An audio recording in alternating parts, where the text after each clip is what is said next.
បោះតង់រយៈពេលមួយយប់មួយថ្ងៃជាការជួបជុំក្រុមរបស់ម៉ូតូជាគៀងមូលហើយក៏មានជាការឈឺជុំគ្នាប៉ុន្តែខ្ញុំទៅយប់ខ្ញុំទៅតែពីម៉ូតូទេយឺតជាងគេតិចហើយដោយសារមានការរវល់នៅពេញអញ្ចឹងណាប៉ុន្តែពួកខ្ញុំទៅដល់ហ្នឹងប្រហែលជាខ្ទង់ម៉ោង 9 ជិត 10 ដែរព្រោះថាផ្លូវរៀងបាក់ពួកគេកំពុងតែធ្វើឲ្យផ្លូវហុយពេលទៅដល់មានជាអាហារស្រស់ស្រូបជុំគ្នាអញ្ចឹងទៅហើយក៏បងប្អូនអីនាំគ្នាលេងច្រៀងរាំសប្បាយក៏មានជាការចាប់ឆ្នោតដែរសម្រាប់ជាមួកជាអីផ្សេងៗអញ្ចឹងទៅបន្ទាប់មកព្រឹកឡើងគឺយើងមានជានំបញ្ចុកស្លខ្មែរញ៉ាំជុំគ្នាមានជាមួយនឹងកាហ្វេតែក៏ឆ្មាអីផ្សេងៗទឹកដោះគោផ្សេងៗសម្រាប់គាត់លក់នៅហ្នឹងហើយកន្លែងនេះពួកយើងទៅបោះតង់នៅជំរំម៉ូតូនៅក្នុងទីរួមខេត្តកំពង់ឆ្នាំងបន្ទាប់ពីយើងបោះតង់ញ៉ាំអីជុំគ្នាអីហើយពេលព្រឹកហើយយើងក៏បន្តដំណើរទៅលេងទឹកធ្លាក់ផ្ទះតាយាយអ្នកដែលគាត់ធ្លាប់ទៅលេងផ្ទះតាយាយក៏ដឹងហើយថាផ្លូវបែបម៉េចដោយសារបងមើលនៅក្នុងវីដេអូនេះ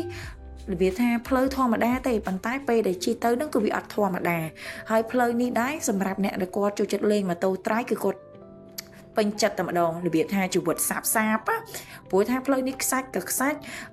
ផ្លូវជារបៀបផ្លូវកង់ឡាតេក៏ផ្លូវកង់ឡាតេលេងទៅគឺដឹងតែសុបាយហើយក៏មានទឹកហូរកាត់ផ្លូវដែរអញ្ចឹងវាមានដោយកលៈបោះផ្លូវដែរអ្នកទាំងអស់គ្នាចាបើសម្រាប់ការដួលវិញគឺខ្ញុំដួលច្រើនជាងគេតែម្ដងហើយក្នុងធីមក៏មានអ្នកដួលម៉ូតូមានអ្នកអារម្មណ៍ម៉ូតូបែកកញ្ចក់បែកអីចឹងទៅឥឡូវនេះមកមើលអារម្មណ៍ជាក់ស្ដែងអ្នកដួល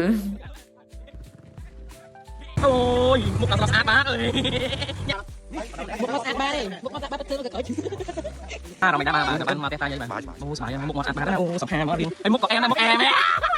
បាទគណៈពេលនេះដែរគឺពួកខ្ញុំបានធ្វើដំណើរចេញទៅលេងឯទឹកធ្លាក់នំតាម៉ៅដែលស្ថិតនៅខេត្តកំពង់ឆ្នាំងនៅក្នុងស្រុកថ្មគោលប្រទេសញូហ្សេឡង់បាទហើយឥឡូវយើងទៅដើរលេងវ៉ាវហើយដើរទៅសើបរោះពេលដែលយើងមកដល់ផ្ទះតាយាយហើយយើងនាំគ្នាមួយទឹកមួយអីរុករាន់លេងទឹកធ្លាក់ហើយបើយើងចាប់ម៉ោងយើងនាំគ្នាត្រឡប់មកវិញហើយយើងក៏មានជាអាហារសាមគ្គីថ្ងៃត្រង់ឲ្យជុំគ្នាដែរកន្លែងនេះគឺប្រូពេជ្រចាគឺអារម្មណ៍ម៉ូតូបន្តែមិនជាអារម្មណ៍ខ្លាំងទេបើសិនជាអារម្មណ៍ខ្លាំងដៃម៉ូតូនឹងដឹងតែបាក់ព្រោះតែដៃម៉ូតូនឹងពេលដែលខ្ញុំជិះទៅនឹងគឺវាអារម្មណ៍ពីរដងវាចង់បាក់ហើយចាហើយបន្ទាប់ពីយើងចេញពីផ្ទះតាយាយយើងនាំគ្នាទៅលេងទឹកធ្លាក់ថ្មក្រាលគឺជាលីផ្លូវគ្នាទេហើយខ្ញុំចង់ប្រាប់អ្នកទាំងអស់គ្នាថាតាមផ្លូវទឹកកំពង់ឆ្នាំងឥឡូវគឺនៅក្នុងភូមិគាត់កំពុងតែធ្វើផ្លូវថ្មីឥឡូវនេះខ្ញុំគឺបាក់ពីខ្លាំងជាងគេហ្មងវាសារហងនៅផ្ទះខាងហើយអីទៅហើយបាច់និយាយ បងប្អូនអ្នកនេះមានបញ្ហាទេតែបងប្អូនអ្នកនោះតិចអស់ហើយបាទយើងខោឲ្យលួយឲ្យបាទតោដៃញាក់ទីកាកាលុកអីទៅដៃយកដៃទៅទៅដៃទៅមកណែអត់មកទៅថាពេលដែលយើងទៅងូត